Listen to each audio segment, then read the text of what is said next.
comments about the recent investigation that came out about Spoto High School? Well, you know, when we're made aware of certain things, number one, we have high expectations for our leaders in Hillsborough County. We want to make sure that they're creating the conditions for great learning to occur and to support all of the employees at the school to create the right culture.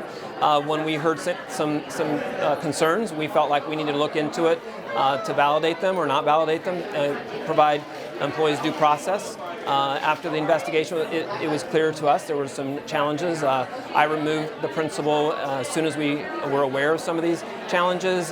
We have a great principal in there right now, and the year's off to a great start. It's in the paper that the principal has done some things that she should not have done to promote graduation.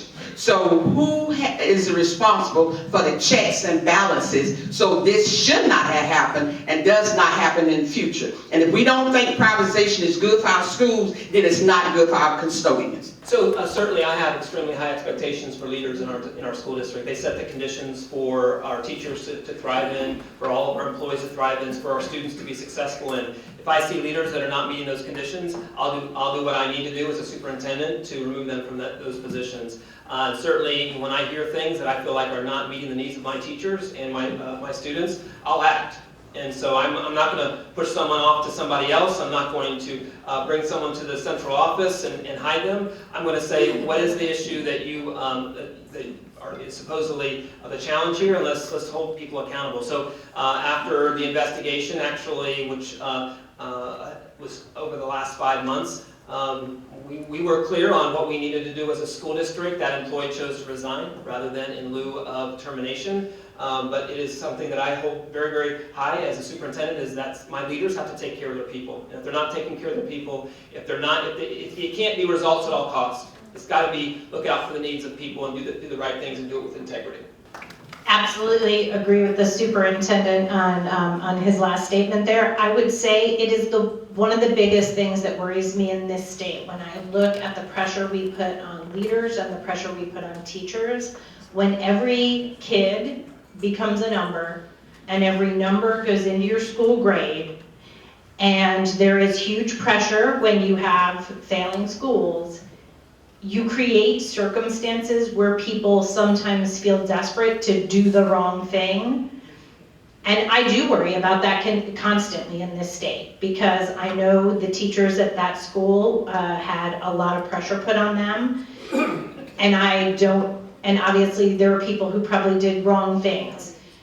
But the issue is, nobody I know gets into education to do bad things. I think we create pressure cooker circumstances in ways we need to really look at, because that has happened in a lot of other districts, that when we make the test, when we make the grade the only thing that matters, people will act in ways that support that, and not necessarily the best ways for students. That was one of 27 high school principals, but we have a lot who are doing amazing things.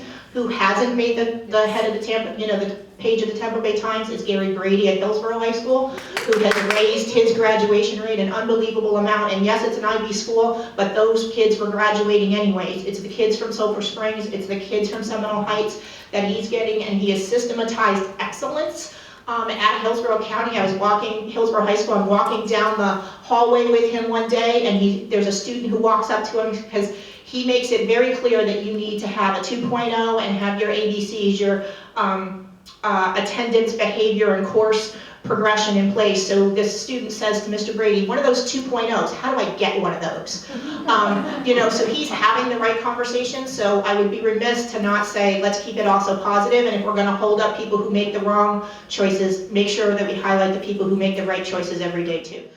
We often focus on just that one negative thing, but we don't highlight enough all of the positivity that's going on in the district. And one thing we really have felt to really talk about are really our students. We get so adult-centered in these conversations, talking about politics and who's done what. But I just want to say kudos to all of the students who are working hard, despite some of the decisions that the adults are making. Our students are achieving great things and they're doing wonderful in the district, and I just want to highlight them. Thank you. Any other responses on that?